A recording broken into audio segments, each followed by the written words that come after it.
Qu'est-ce qu'on a ensuite envie de faire? On a envie de gérer notre formulaire qui se trouve un peu plus bas. On replie cette comment area et on va se créer une nouvelle div. Cette div va porter simplement la classe comment form. On va mettre ici un comment form et à ce comment form, on va mettre un px de 15 parce que le parent ici porte une row et depuis le début, tous les éléments généralement portent cette px de 15.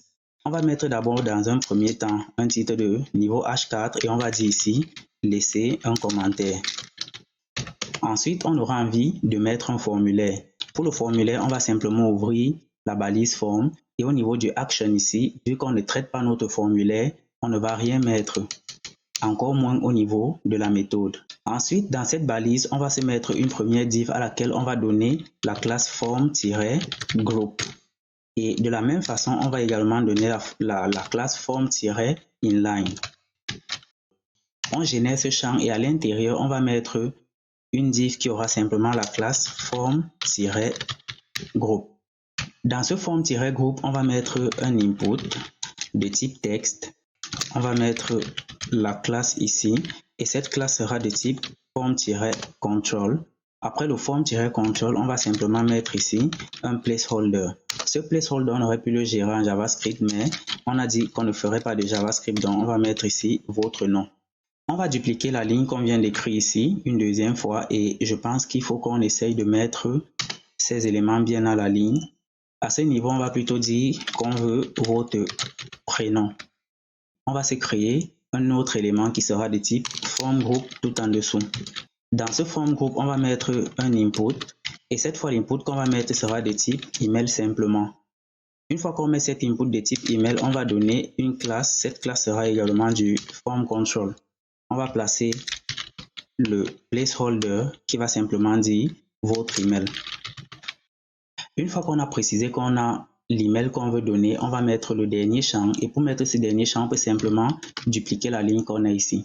On duplique cette ligne et on va plutôt mettre un texte area. Donc on va supprimer tout ce qu'on a ici et on va mettre ici un texte area. Pour le name, on va le supprimer et le ID également, on ne s'en sert pas ici, donc on supprime ces éléments. Au niveau des colonnes et des rows, on va les laisser pour le moment. Peut-être on voudra les supprimer plus tard. Ensuite, on va venir à ce niveau et on va également donner une classe et cette classe sera du form control. On va mettre un placeholder comme on le fait depuis le début et ça sera simplement ici votre message. Une fois cet élément mis, on va sortir de cette div et on va se créer un élément button. À cet élément button, on va donner la classe btn et on va ensuite ajouter la classe btn-outline. Cette classe btn-outline, on l'a créée également depuis et on va mettre là commenter. Si on revient regarder dans notre navigateur, ce qu'on aura juste ici en dessous de notre zone des commentaires, on va voir ce formulaire encore tout moche qui vient d'apparaître, mais c'est pas grave, on va gérer ça immédiatement. On va donc revenir encore de nouveau dans notre document, on va refermer ce button, on va refermer également le blog info et le navigation area, on va refermer le comment area et on va se replacer dans le blog area. Lorsqu'on regarde notre single ici, notre comment form se trouve juste après le comment area. Donc pour faire son CSS de façon efficiente, on va se rendre dans le blog area et ce qu'on va faire, c'est simplement de dupliquer cette ligne. Cette fois-ci, on va demander à appeler un fichier qui va s'appeler comment form.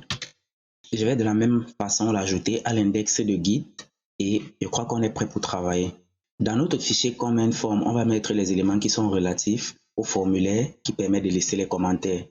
La première chose qu'on veut faire, c'est de délimiter la zone qui va contenir le formulaire. Donc, on va commencer par cibler ce comment form en lui-même.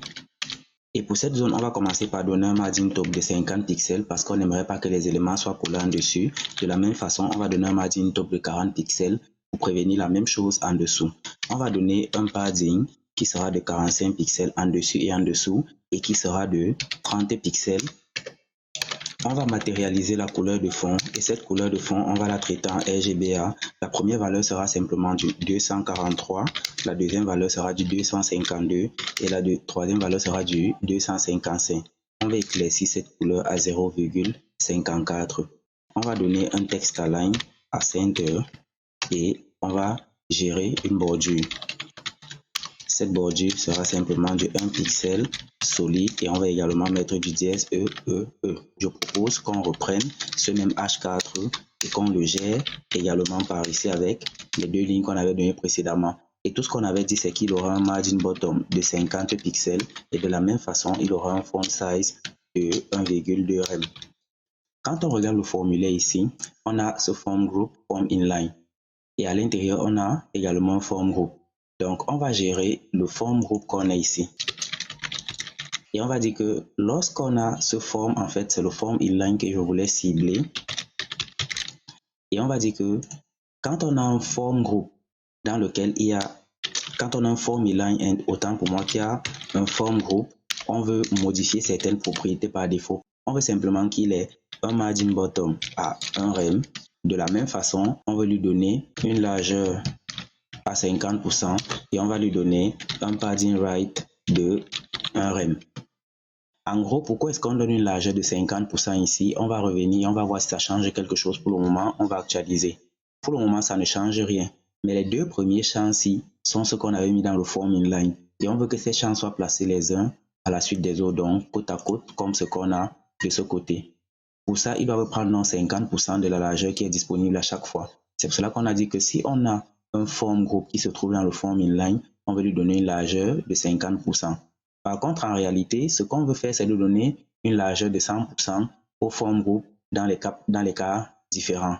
Ce qu'on va faire, c'est de revenir par exemple ici dans notre forme et on va dire, lorsqu'on a le form group de façon générique, on veut simplement lui donner un margin bottom de 1 rem. On va revenir ici et on va enlever cette propriété. On va laisser le reste de propriété parce que la largeur de 50%, c'est uniquement dans ce cas.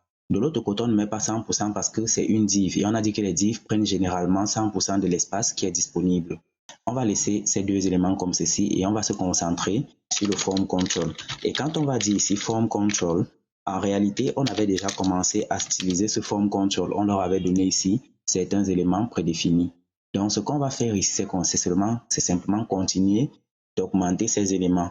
On va donc donner ici une largeur de 100%, un padding qui sera de 8 pixels en dessus et qui sera de 20 pixels à gauche et à droite. On va se concentrer sur la police de texte pour que ce soit 14 pixels. On remonte légèrement pour bien voir ce qu'on est en train d'écrire. On va donner une couleur qui sera simplement $font color. La couleur de fond BGC ici sera du $white. On aura besoin d'une bordure et cette bordure sera simplement du 1 pixel solide et pour le moment on va mettre ça en transparent. On va mettre ici une transition et la transition en question ça sera simplement un 0,25 secondes en ease. Si on met cette transition, c'est parce qu'on veut gérer certaines modifications lors de certains événements particuliers. Et le premier événement qu'on aura envie ici, c'est le hover. Lors de ce hover, on veut simplement que le border color change et que ça devienne désormais une couleur traitée par la fonction transparentize à laquelle on passe en premier paramètre le $main color. Et le deuxième paramètre qu'on va passer sera simplement la valeur à laquelle on veut rendre cette couleur transparente. Ici, c'est 0,75. Le deuxième événement auquel on va s'intéresser ici, c'est le focus. Donc, lorsqu'on a pris et lorsqu'on sera en termes de focus, on va donner un border color qui sera la même chose que celui qu'on a mis ici en haut. Donc, on peut copier ce focus comme ceci, venir l'ajouter par ici. Et en dessous maintenant, la deuxième propriété qu'on va donner à ce focus, c'est le box shadow. Et pour ce box shadow, on va donner simplement du 1 pixel, on va donner 3 pixels ensuite et on va donner une couleur qui sera traitée avec du transparentize. En premier paramètre, c'est du main color et en deuxième paramètre, on va donner 0,4. On sauvegarde tout ceci et on repart voir dans le navigateur ce qu'on a désormais. Je vais actualiser et vous voyez que tous les champs ont changé ici. Quand je survole un champ, vous voyez qu'il se produit justement l'effet de la bordure qui apparaît. On va donc continuer à s'intéresser à ce qu'on faisait et au niveau de la form inline, on a dit qu'il y avait ces deux premiers champs. Ces deux premiers champs, on aimerait qu'ils soient placés côte à côte. Donc, on va revenir et ici au niveau de notre fichier prédéfini, on va simplement gérer ce qu'on a appelé tout à l'heure la form inline. Cette form inline, on veut qu'il ait un display flex, un flex flow, row et wrap.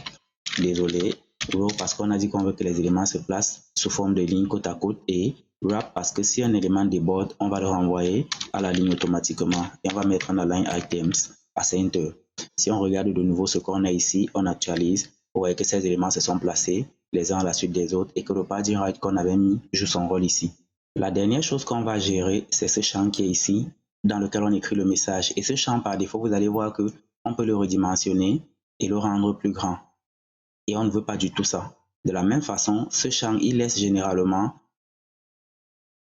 cet outil ici là pour défiler vers le bas ou alors pour remonter dans la mesure où le champ serait petit.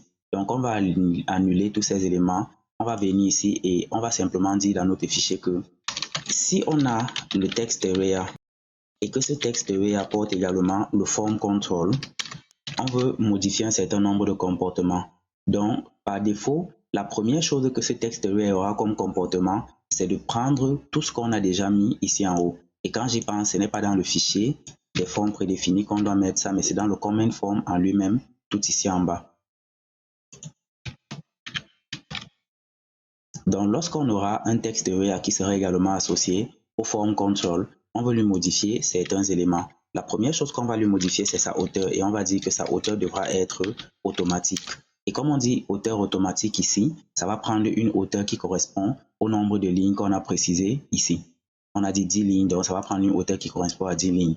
De la même façon, on ne veut pas qu'on puisse redimensionner cette fenêtre, donc on va faire un resize et on va demander que ce resize soit interdit. On revient regarder ce qu'on a dans notre navigateur, on actualise. Donc en gros, on vient ici de finir avec la page qui détaille un article en particulier et on a mis toutes les fonctionnalités qu'on devait y mettre. On n'a pas eu besoin de beaucoup travailler parce qu'il y avait certains travaux qu'on avait déjà fait au préalable, notamment cette sidebar qui est ici et ce menu qui se trouve déjà là en haut avec la bannière. On a juste eu besoin de changer l'image de la bannière et de modifier la taille. On va revenir un peu plus bas et on avait déjà fait ce footer. Cela étant dit, je vous donne rendez-vous dans la prochaine partie et dans cette prochaine partie, on va faire la dernière page de notre projet.